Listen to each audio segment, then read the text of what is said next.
Hello everyone, I'm Professor Geek. Welcome back to the channel. And today I want to talk about some material related to Alita Battle Angel.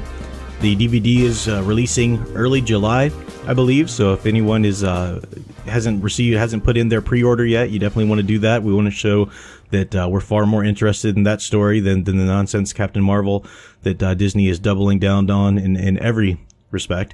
But I wanted to talk about the novelization and a prequel book to the film that's out there and available right now. And this is a perfect way to drum up your interest or to, take part in a little bit more of the universe. Of course, we know Alita Battle Angel is based on the manga, and there was an anime that was quite well done as well. And I've read the manga. I've read volume 1 anyway. I've read up through the story that is adapted to the film. And the anime is quite good too. It was available for free on YouTube last time I watched it, but yeah, so it's out there. And those are great sources, good story. I do recommend people check those out. But in terms of the specific universe of the film, the film has made some changes, and I actually like the changes that it made. But the film has woven its own version of this story. Pretty faithful, but still, it's just made a few little things here in its own version of the story. And in terms of living in the universe of a film, when you do love a film so much and it is so up in the air whether or not we're going to get a sequel at any point or whatever, it's nice to know that there does exist, a few ways to go and expand the universe. And these are official. So there is a novelization, of course. I'll talk about that in a second. But first I want to talk about the prequel book. It's called Alita Battle Angel Iron City, official prequel to the movie. And this is by Pat Cadigan. And it's really solid. I was wondering what it could be about, because this is Iron City, and this is about Ito, Hugo, Shirhan, and Vector, all of these people in Iron City before Alita ever shows up. Now, the film and the story of Alita Battle Angel gives you some good amounts of backstory about these characters already, so you kind of know what they were doing before Alita showed up. And I thought, well, how much more can this book really flesh it out?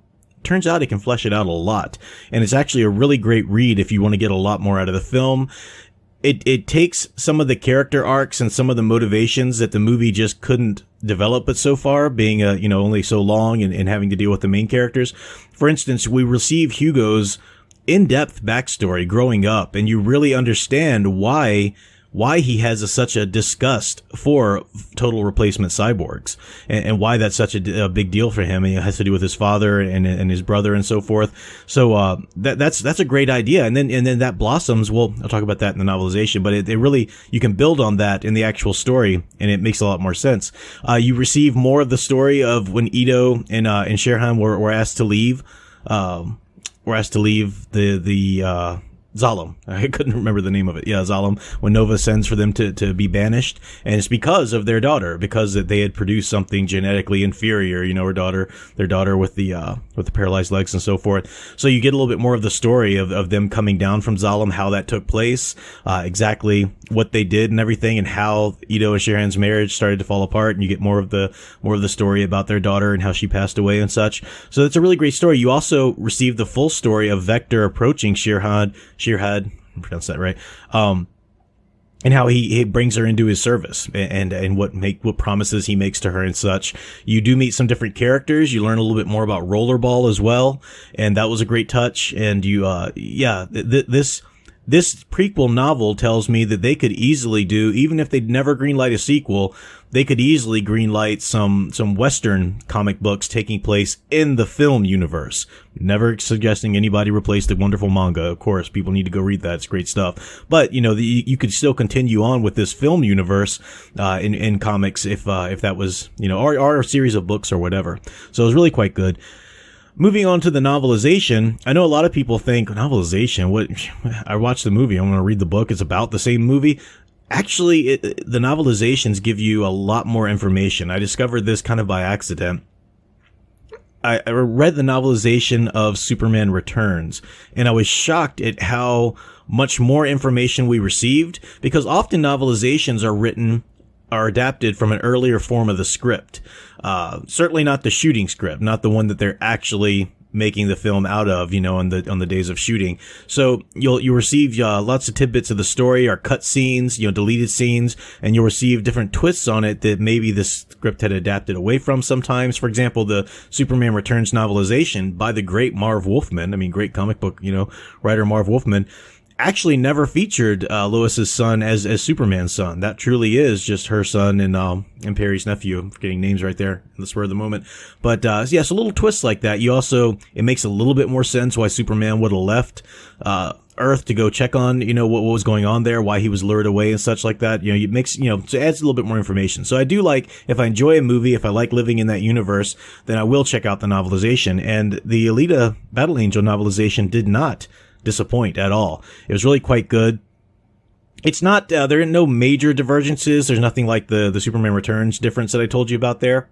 But you do receive some extra scenes that make a lot of sense. I was talking about Hugo and the the disgust and distaste he has for total replacement cyborgs, and it makes so much more sense, and it's so much more powerful then that he would fall for Alita, who herself is a total replacement cyborg.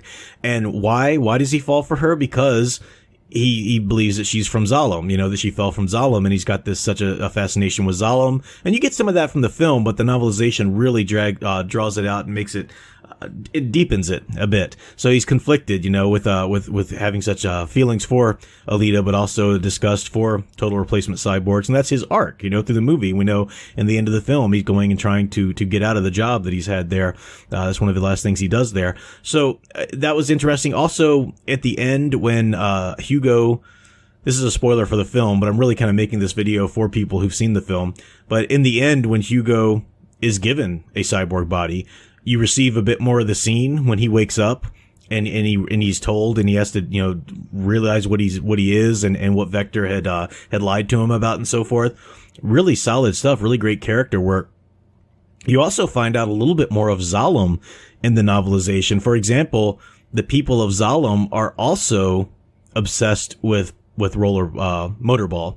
They're also obsessed with Motorball. You wouldn't think that they'd be concerned about anything that comes from Iron City because they're so far above and such. But you get a little bit more of Nova's presence in there. Again, I haven't read the manga past just the story that was adapted into the film, so some of this stuff could be taken, from the manga and adapted. I don't know, but in terms of the film universe, this is a great source for it in the novelization. So you can find these. They're there's cheap paperback books. You can find them very cheaply on Amazon. Both of them are available on Audible too. So if you're you've got long commutes like me and you like to hit up some audiobooks as well to help you with your reading list and whatnot, they're very readily available on that platform as well. So I just wanted to put these before people and let people know that they exist. They're great things to check out. Even if you don't think you could read the story that you have just watched, you should at least check out the Iron City, the prequel book, because it's good stuff. I haven't spoiled any of it for you. I've just been telling you some of the cool things that you see in it and some of the ways it deepens, and you get to know more about the Hunter Warriors, get to know more about Ito's clinic that's a little bit more developed in the books here that it happens in the movie, so you hear some things about it in the movie, but it makes a little bit more sense when it's deepened and whatnot. So and that's not a slight against the film. The film's an amazing film. I can't wait for it to come out on DVD. I'm very eager to watch it again. I haven't seen it in so long. It seems like it's been forever. It was February. It was long since before Captain Marvel, and the DVD's coming out after Captain Marvel comes out on DVD. But very excited to watch it again, to check out the deleted scenes and such.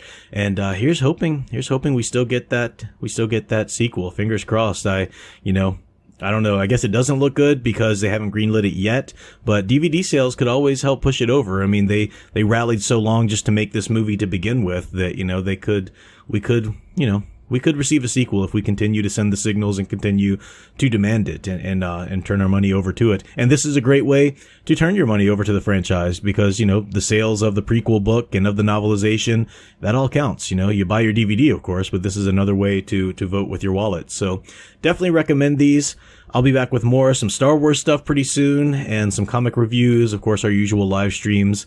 And this Saturday, for the Saturday Night Rewatch, we are going to watch the X-Men animated series episodes dealing with the Dark Phoenix saga, since the Dark Phoenix film is coming out in theaters, and we know that Fox is not really too concerned with doing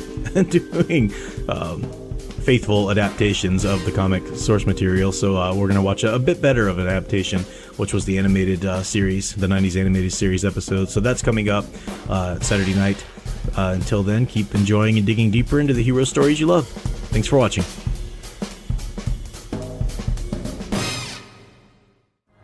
Do you like comics that are unafraid to portray women as feminine and men as masculine? Do you enjoy being entertained rather than preached to? If so, then you'll love my own graphic novel currently on Indiegogo. Tales from the Stacks is an anthology series in the vein of The Twilight Zone or Tales from the Crypt. It contains 3 uncanny tales to thrill and haunt you long after reading.